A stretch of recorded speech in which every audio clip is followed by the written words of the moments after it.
Legion is here, and with that comes all new dungeons. Hello everyone. Today we're going to be talking about the Eye of Azshara and how to beat every boss in it.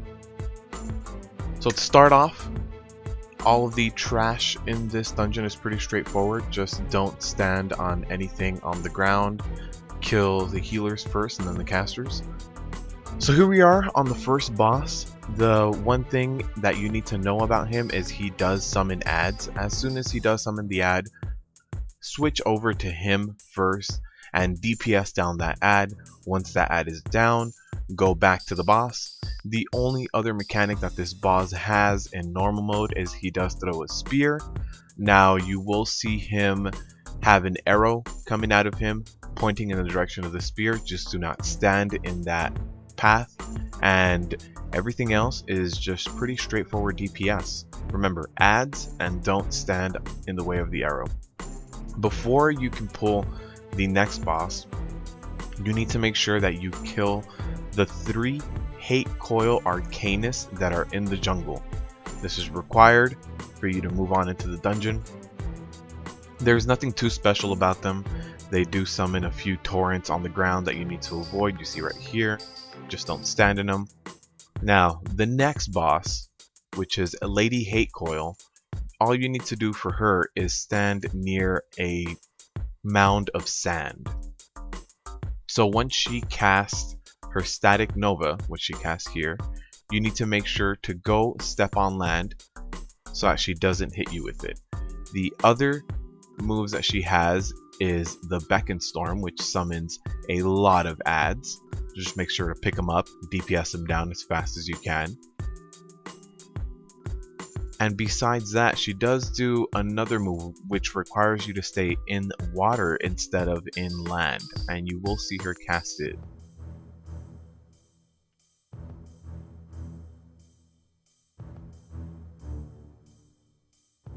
Static Nova, again, move to land.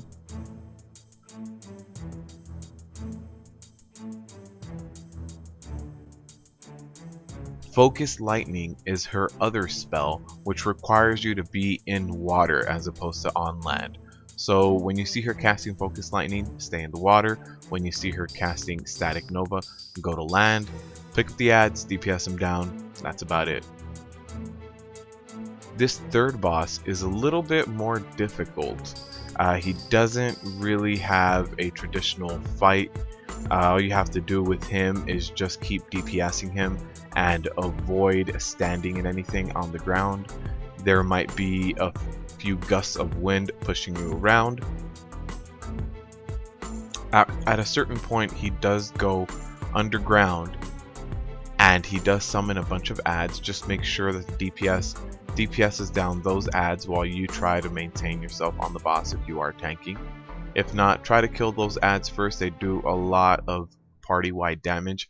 You'll see here that the party that I was with here did not prioritize the ads, and you can start seeing the amount of damage being handed out party-wide.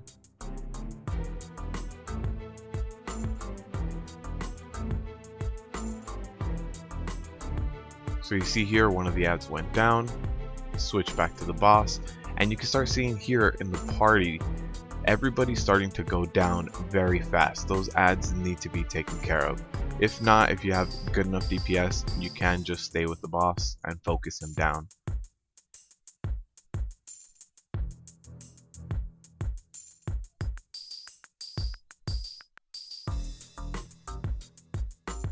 This boss does have a few things to note. Mainly, he does do a lot of moves that throw a certain animation on the ground. Just try to avoid those.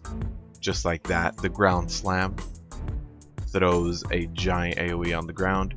You do also have Quake, which damages you according to how many people are within 5 yards of you. So when you do see Quake starting to get cast, you do need to run away from anyone around you.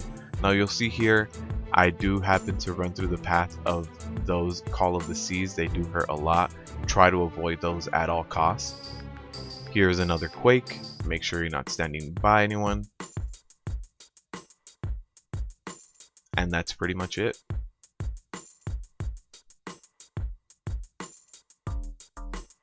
For the final boss does have 4 people channeling around him. You need to make sure you kill all 4 of these, and then the boss will begin the fight. Things to note with this boss fight: the boss summons a few waves of water. You need to avoid getting hit by them, and there is something that he does drop down on the ground. You just need to be aware of it and step out of it. Overall, this dungeon is very easy. It's very straightforward in terms of don't stand on fire and you will not die. There aren't any really big broken mechanics in this dungeon. You'll see here I turn the boss around to make sure that the DPS can damage it correctly. There is that gust of wind that just starts moving you around. There's one of the big vortexes on the ground that you need to avoid.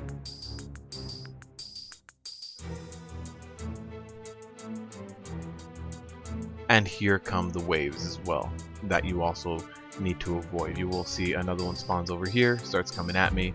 I move out of the way. And that pretty much wraps up this fight. Thank you guys for joining. See you guys in the next video.